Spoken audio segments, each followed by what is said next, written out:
Hello and welcome to episode 112, and for this video I've been joined by Keith and Ginge. Been a while since you've seen Ginge. Saw Keith's last video unfortunately, but we've taken a long drive down to North Devon, Ilfracombe, and we're at a lake called Lower Slade Reservoir. Not too big, 6 acres I believe it is, but we've just got fishing, all three of us, sort of a half hour ago. And yeah, it's not a bad little place, is it? Nice and quiet. Yeah, there's not a lot of swims on here. There's only probably 12 on here at most. Got absolutely soaking wet while we got setting up. It was lashing it down when we got here, but it's stopped now. It's easing off now. Hopefully. Keep jinxing it though. But yeah, we're here for 24 hours, so should give us time to catch something, hopefully. Oh, wait. I bought you a present. Oh yeah? I bought you a present. It's a hard thought. Oh yeah, it's good. In fact, this is unexpected, guys. Well, it's nearly Christmas. Yeah.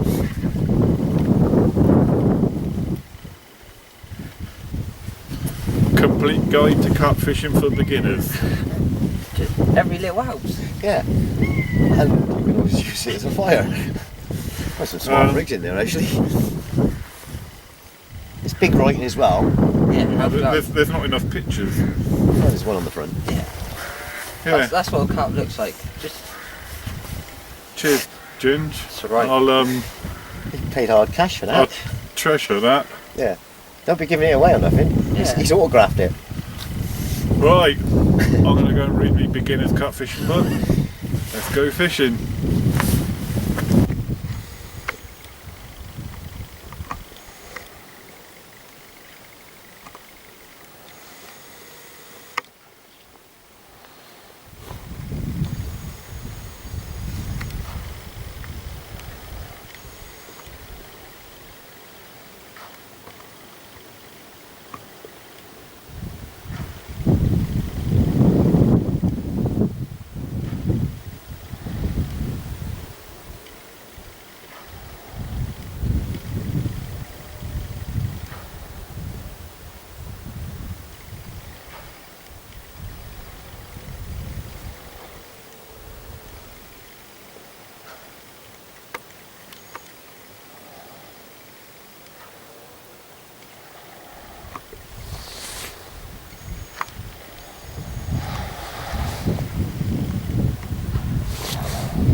Hey guys, just gonna make up some more spod mix.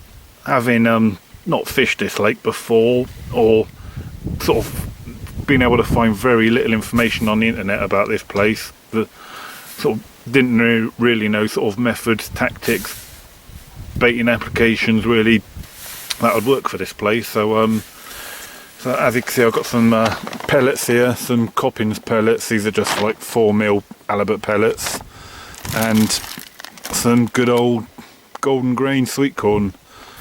So I mean, both tried and tested sort of carp baits. They both work pretty much wherever you take them. So it's pretty much sort of the method, you know, I thought I'd go for this place. So you can't really go wrong with corn and pellets on any venue really. Well, I suppose you could with too many pellets if you've got a high head of bream, but and I believe there are a number of bream in this venue from the little information we did find about this place, but I'm willing to take the risk, to be fair, to put some pellet in to hopefully get the carp feeding. I mean, as spod mixes go, you can't really get any more simple than that, so that'll do for me. So I've already walked around the far side and baited by hand for one rod. This is going to be for me a rod that's mid-water.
Right then guys, it's been a quiet night for all three of us. No, not me. I had Keith snoring next to me. New pencil. Nah. And when he says next door to him, next, not in the same bivvy, just bivvies were quite close to each other. You were topping and tailing in the same bivvy. He kept trying to sneak in because I got a heater. But anyway guys, fishing wise it's been really quiet.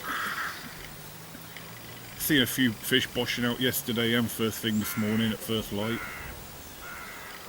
But apart from that, fishing wise, it's been quiet, hasn't it? There's a guy 2 swimmers up from you guys. The bloke down there, he's had one, 18 Yeah, pounds, he's had an 18 and a half out. I reckon it's lying. But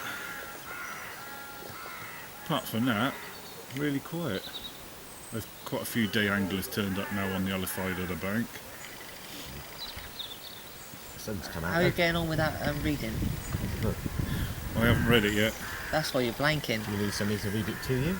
There's not enough pictures in it. Yeah. And you had it upside down when we last looked. But anyway, it's definitely a nice venue anyway guys, that's for sure. It's certainly quiet and out of the way, and Definitely quite all real owl last night, that was all it was, wasn't it? and a pheasant. Yeah, pheasant. And keep snoring. Yeah. Any ladies watching? No, I wasn't.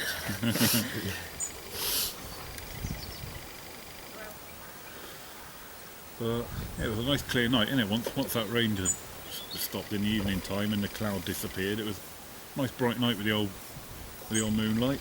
Yeah. Virtually clear, wasn't it? A little bit now.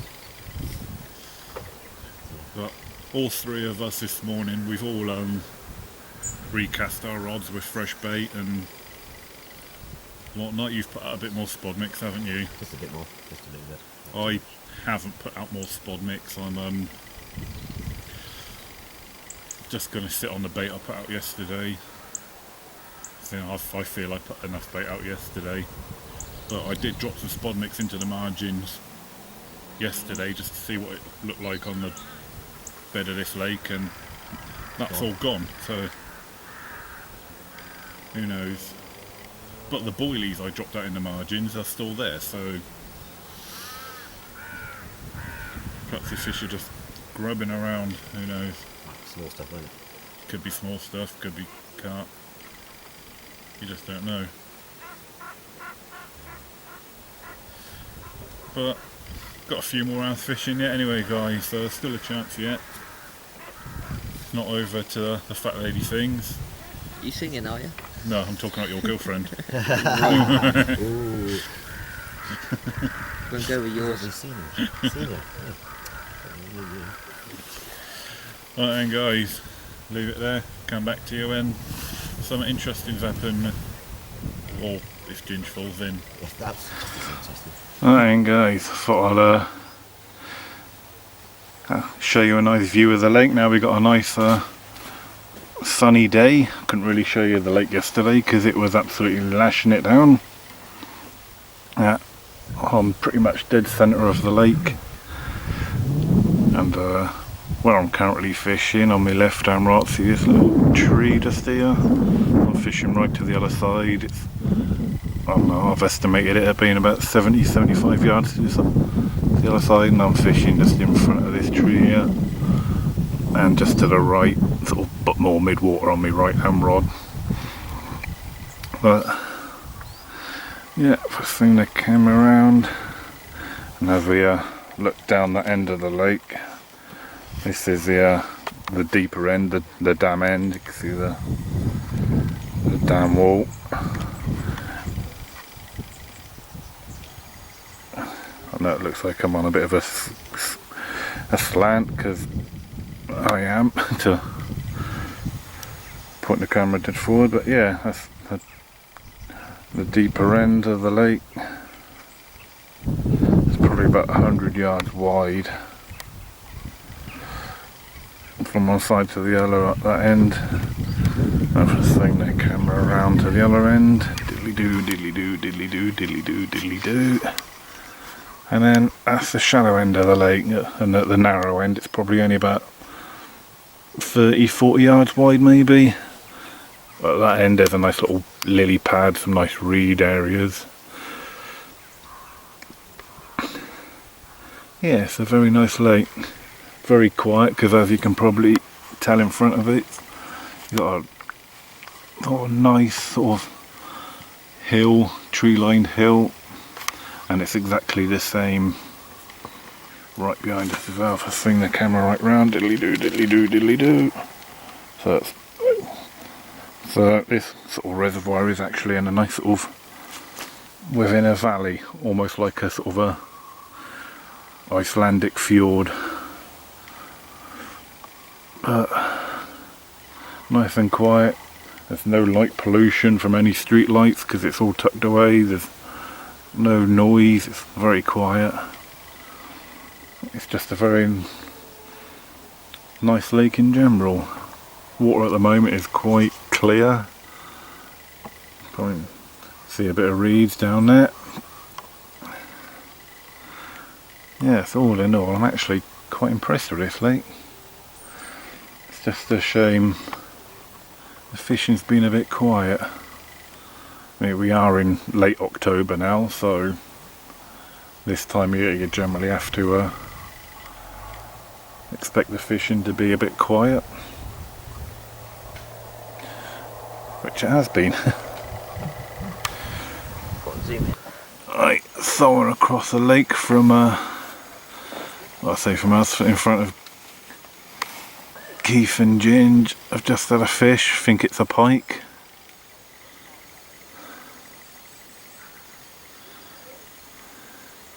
There are fish in this pond.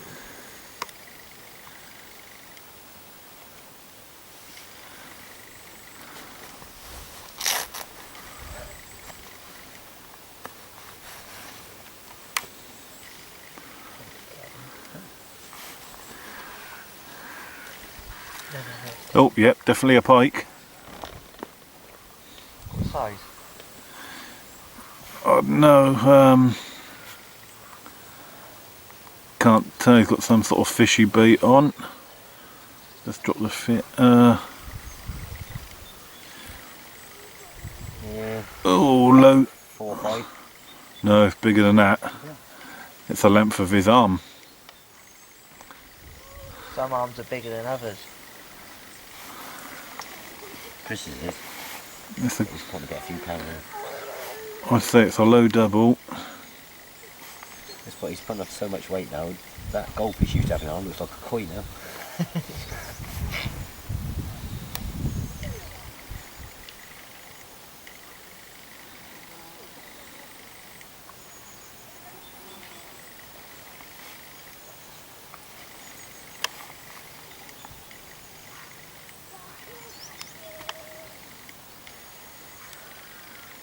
When he gets his rod up, see what rig he's using. He's just using a straight treble straight through. There's no float, I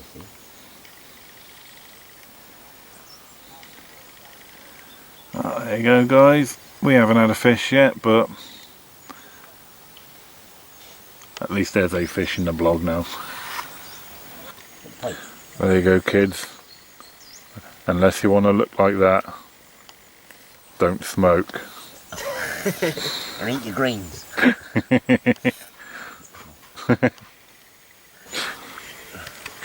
There's some nice bobbins you got there, Ginge.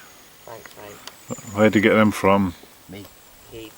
And where'd you get the idea of getting bobbins like that from? Me. Oh, I had a friend who came up with sort of an idea like it, which I helped him with, and then stole it.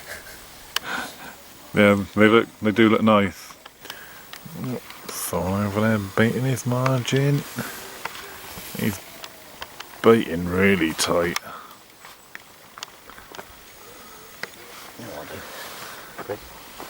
Right, proper tight baiting that is.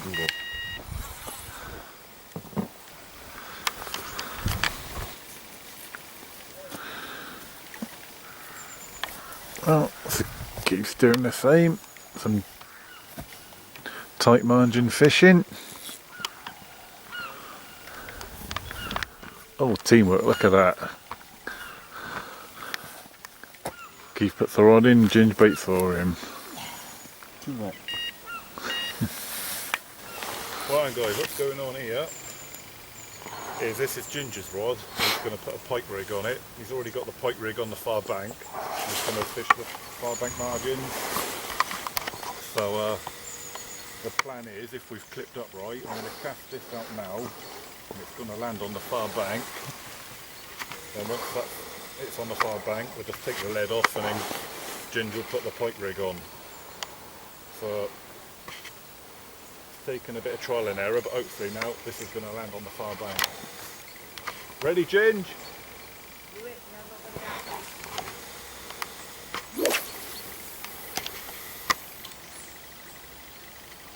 Spot on.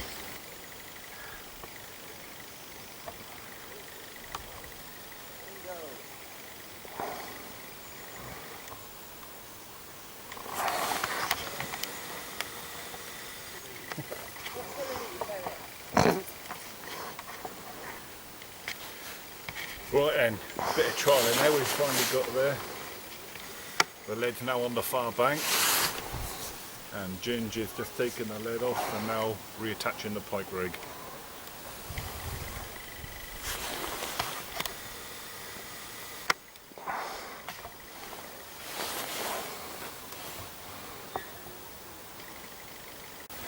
Looks like he's just putting the pike bait on now.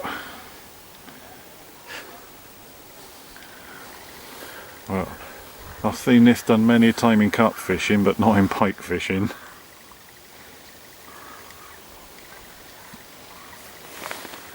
Oh, some dodgy camera work there, Keith. I know.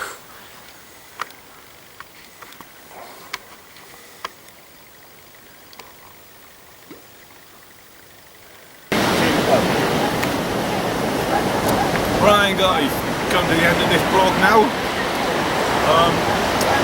We're on the seaside. Unfortunately we didn't catch anything, but first time at a new venue is always hard. We've not come down for a bit of sea fishing, we've actually come down for an ice cream. Yeah, it's been an alright session. I could just play the blank, it's been alright at it. Please coming in. Right then guys. Don't know when I'm fishing next. Definitely in 2 weeks time at Merrington Fishery. don't know about next weekend. But Big day. until next time. Well, yeah, until next time. Tight lines. Right, go for a paddle.